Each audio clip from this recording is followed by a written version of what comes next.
വീണ്ടും വാർത്തകളിലേക്ക്. ശങ്കരപ്രകാശ സത്സംഗ യാത്ര കൊടുങ്ങല്ലൂർ ശ്രീകുരുംബ ഭഗവതി ക്ഷേത്രത്തിൽ എത്തിച്ചേർന്നു. ഭാരതം മുഴുവനും ജഗദ്ഗുരു ശ്രീ ശങ്കര ഭഗവത്പാദരുടെ ദർശനങ്ങളെ മനുഷ്യ മനസ്സുകളിൽ വീണ്ടും എത്തിച്ചുകൊണ്ട് ഒരു സാംസ്കാരിക ഉത്ഗ്രഥനം ലക്ഷ്യമാക്കി മൈസൂർ സുഗേരി മഠാധിപതി പരംപൂജ്യ ശ്രീ ശങ്കരഭാരതി മഹാസ്വാമിയുടെ നേതൃത്വത്തിൽ നടത്തുന്ന ശങ്കരപ്രകാശ സത്സംഗ് എന്ന യാത്ര കൊടുങ്ങല്ലൂർ ഭഗവതി ക്ഷേത്രത്തിൽ എത്തിച്ചേർന്നു.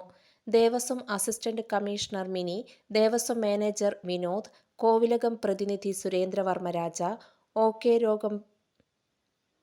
ഓക്കെ യോഗം പ്രസിഡന്റ് KG ശശിധരൻ, പാരമ്പര്യ മേൽശാന്തി ത്രിവിക്രമൻ അടികൾ എന്നിവർ ചേർന്ന് പൂർണ്ണ കുംഭം നൽകി സ്വീകരിച്ചു.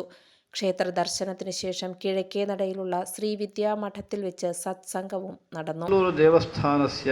देवालयस्य अस्ति इति मया श्रुतम्. अहं तदर्थम् अत्र आगतवान्. अद्य तु पवित्रं दिनं मङ्गलवासरः. अहं अत्यन्तं सन्तुष्टः.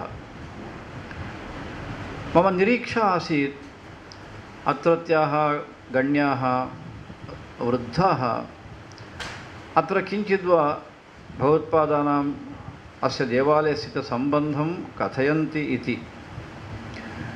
किन्तु अस्माकं प्रधान अर्चकाः अडिगमहोदयाः अनन्तरं राजानः सर्वे कथयन्ति परम्परातः आगतम् एवं वयं सर्वे विश्वसिमः, किन्तु किमपि प्रमाणं न दृश्यते, वयं वक्तुं न शक्नुमः. किन्तु देवालये एवं परिस्थितिः अस्ति. एषा पूजापद्धतिः शङ्करभगवत्पादैरेव आरब्धा. पूर्वं कौलपद्धतिः आसीत्, इदानीं समयपद्धतिः अस्माभिः आचर्यते इति सर्वे वयं वदामः.